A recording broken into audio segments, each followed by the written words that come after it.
The chair recognizes the senator from Iowa. Thank you, Mr. President. Today is a good day for the Senate and a good day for the American people. The Senate will soon pass a bill that is entitled HALT Fentanyl Act. The House is expected to take the measure up very soon and send it to President Trump, who's waiting with pen in hand to enact one of his campaign promises. The HALT Fentanyl Act permanently schedules these deadly substances that have been the main driver of overdose deaths in the United States.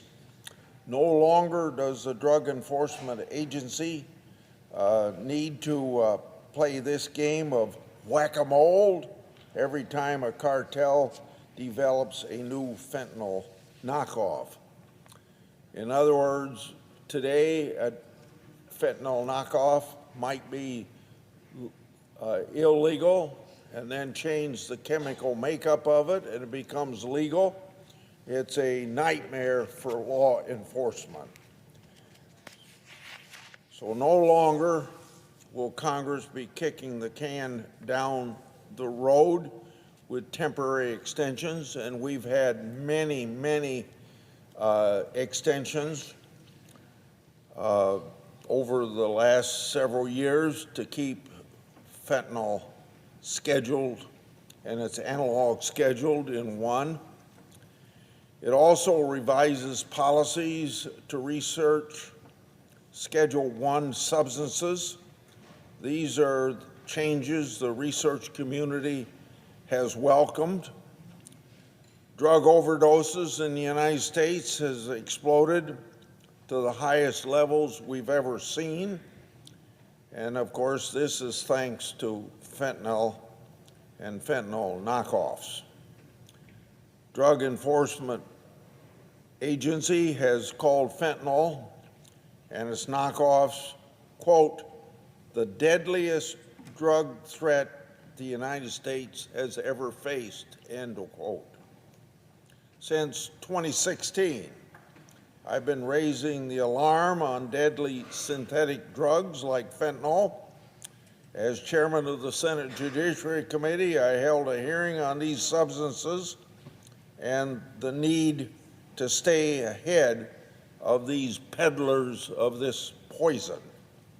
Sadly, it's taken us 9 long years to get permanently scheduling of these deadly knockoffs. Of course, we thank each of the previous Congresses that on a temporary basis extended these scheduling of fentanyl and fentanyl knockoffs. But this bipartisan HALT Fentanyl Act takes care of this by making it permanent. Senators Cassidy, Heinrich, and Johnson were very instrumental in this effort. Their interest in permanently scheduling fentanyl knockoffs inspired the Senate to move this bill to the floor. Republican leadership was also crucial in prioritizing this bill for the floor and helping us navigate the floor process. Credit is also due to our House colleagues, Representative Griffith, Chairman Guthrie, and now retired Chairwoman McMorris Rogers, who led and championed the HALT Fentanyl Act on the House side. I'd also like to thank Dr. Tim Westlake, who came up with the temporary scheduling structure that we've been using since the year 2018. He has testified before my committee and before the Congress on numerous occasions, and I thank him for his hard work and unflappable dedication. So, in the end, this campaign earned the support of nearly every major law enforcement organization. and also several medical associations and research associations supporting the research component of this bill. And most importantly, we must say thanks to the countless families organized over a long period of time across the country that have lost loved ones to fentanyl poisoning and not giving up on this type of legislation to make permanent the scheduling. So I want to thank my Senate staff who helped make this possible, especially Colleen Bloss and Michael Perkins, who spearheaded this effort for me and all the committee members.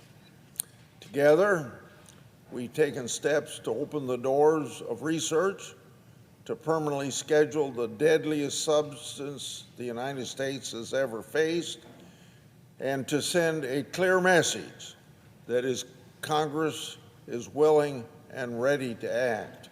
Together, we've taken an important step to live up to our commitment to our constituents and to the loved ones lost, to put them first and to serve them. I yield.